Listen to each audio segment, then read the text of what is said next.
دشمن کا کوئی بھی منصوبہ پاکستان کی مسلح افواج کے عزم کو ختم نہیں کر سکتا۔ آرمی چیف عاصم منیر کا دشمن کو دو ٹوک پیغام، کہا آپریشن مورکہ حق اور آپریشن بنیان مرصوص کے دوران پاکستانی عوام نے حمایت کی، وہ ملک کی عسکری تاریخ کا اہم باب ہے۔ ISPR کے مطابق آرمی چیف عاصم منیر نے CMH راولپنڈی کا دورہ کیا، آپریشن مورکہ حق اور آپریشن بنیان منصوص میں زخمی فوجیوں اور معصوم شہریوں کی عیادت کی۔ بھارت اپنی جارحیت سے باز نہ آیا، لاہور میں ایئرپورٹ کے قریب سے بھارتی ڈرون جیم کر کے اتار لیا گیا۔ سیکیورٹی ذرائع کے مطابق ڈرون گرنے سے کسی قسم کا نقصان نہیں ہوا، ڈرون کو سیکیورٹی اداروں نے تحویل میں لیا۔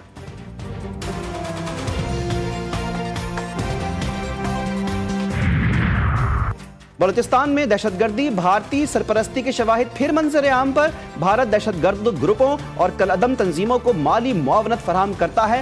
سیکیورٹی ذرائع کے مطابق بھارتی سرپرستی کا ثبوت بھارتی میڈیا نریندر مودی کے بیانات سے ثابت ہوتا ہے۔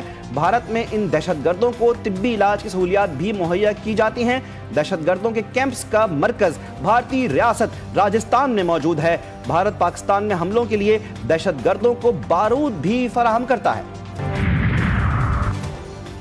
بیل آؤٹ معاہدے کے تحت آج IMF سے $1 ارب ملنے کی امید۔ وزیر خزانہ محمد اورنگزیب کہتے ہیں بھارت سے کشیدگی کی وجہ سے کسی بڑے مالیاتی اثر کی توقع نہیں، کشیدگی کے باعث کسی نئے معاشی جائزے کی رپورٹ کی ضرورت نہیں۔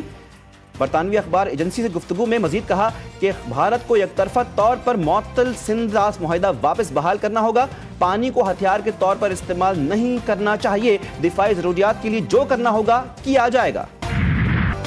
آئندہ مالی سال کے بجٹ کی تیاریاں، پاکستان اور IMF کے درمیان بات چیت کا آغاز آج سے ہوگا۔ آمدن اور اخراجات پر بات چیت، ٹیکس آمدن اور نان ٹیکس آمدن پر IMF کو بریفنگ دی جائے گی۔ بجٹ میں 400 ارب روپے کے ٹیکس اقدامات پر غور ہوگا۔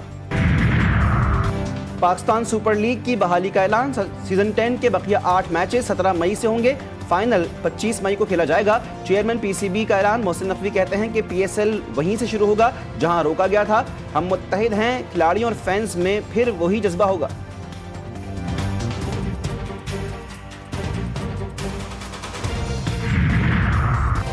مائک ہیسن قومی وائٹ بال کرکٹ ٹیم کے ہیڈ کوچ مقرر، 26 مئی سے ذمہ داریاں سنبھالیں گے۔ پاکستان کرکٹ بورڈ سے مینٹورز کو فارغ کرنے کا فیصلہ، چیئرمین PCB کی زیر سربراہی اہم اجلاس میں مینٹورز کی کارکردگی کا جائزہ لیا گیا۔ مصباح الحق اور سرفراز احمد کو PCB میں اہم ذمہ داریاں دیے جانے کا امکان۔ پاکستان سے جنگ میں بدترین شکست، بھارتی فضائیہ کے سربراہ کو غیر معمولی طور پر عہدے سے برطرف کر دیا گیا۔ مودی سرکار نے بھارتی فضائیہ کے سکھ سربراہ کی وفاداریوں پر سوال اٹھا دیا۔ بھارتی وزیر اعظم نریندر مودی کی وزیر خارجہ، وزیر دفاع اور فوجی قیادت کے ساتھ اہم ترین بیٹھک۔ اجلاس میں ایئر فورس چیف امر پریت سنگھ پر پاکستان کے خلاف حالیہ آپریشنز کے دوران بھارتی ایئر فورس کی کارکردگی کو نقصان پہنچانے کا الزام عائد کیا گیا۔ گزشتہ 72 گھنٹوں میں جو ان کو مار پڑی ہے، تو میں یہ سمجھتا ہوں کہ اب تو خاصا عرصہ وہ اس ڈاکٹرائن کو اسٹڈی کریں گے کہ آئندہ پاکستان کے ساتھ یا LOC پہ کوئی چھیڑخانی کرنے سے پہلے 1000 مرتبہ نریندر مودی آنے والی نسلوں کو بھی یہ بتا کے جائے گا۔ بھارتی فوج نے بھمبر کے سرحدی علاقوں پر معصوم شہریوں اور املاک کو نشانہ بنایا۔ بھمبر کے شہری بھی پاک فوج کے ساتھ مل کر دشمن کے سامنے سیسا پلائی دیوار بنے رہے۔ وزیر اعظم آزاد کشمیر چودھری انوار الحق کا بھمبر کے سرحدی علاقوں کا دورہ، شہداء کے لواحقین سے تعزیت اور زخمیوں کی عیادت کی۔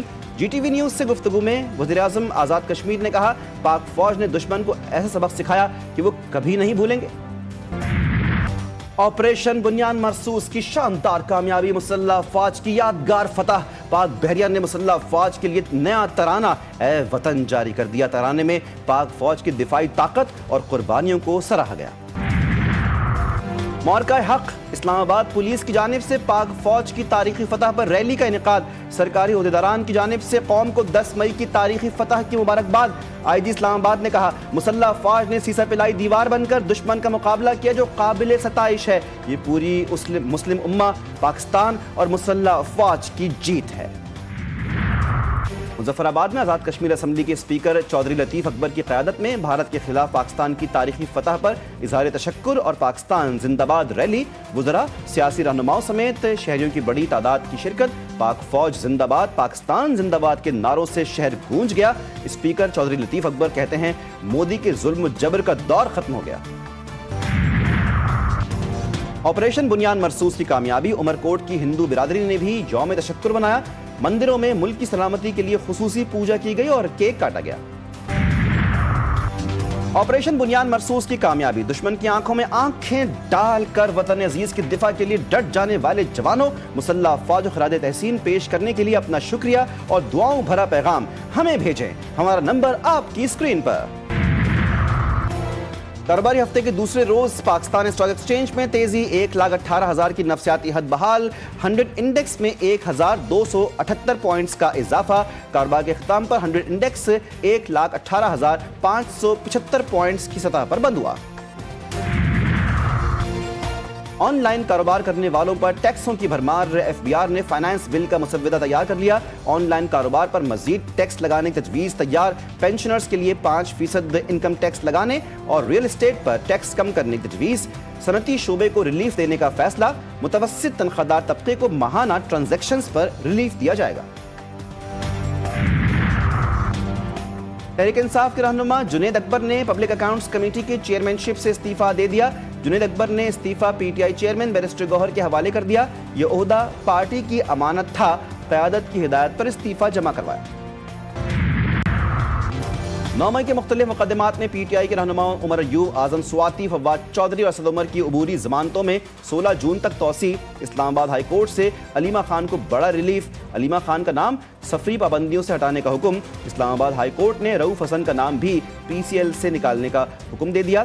رؤوف حسن کا نام پاسپورٹ کنٹرول لسٹ میں شامل کرنے کا حکم غیر قانونی اور بدنیتی پر مبنی ہے۔ جام شوروں میں ایک گھر سے 4 لاشیں ملنے کا واقعہ، وزیر داخلہ سندھ کا نوٹس، ایس ایس پی جام شوروں سے تفصیلات طلب، ملوث ملزمان کی جلد گرفتاری کو یقینی بنانے کی ہدایت۔ ضیاء الحسن ننجار نے کہا جامع تحقیقات اور چھان بین کی بدولت تفتیش کو کامیاب بنایا جائے گا۔ کراچی مطلع ابر آلود، سمندری ہوائیں چلنے کے باوجود گرمی کی شدت برقرار۔ محکمہ موسمیات کے مطابق زیادہ سے زیادہ درجہ حرارت 36 ڈگری سینٹی گریڈ ریکارڈ ہوا۔ ہوا میں نمی کا تناسب 53% ہے۔ شہر میں 21 کلومیٹر فی گھنٹہ کی رفتار سے جنوب مغربی سمت سے ہوا چل رہی ہے۔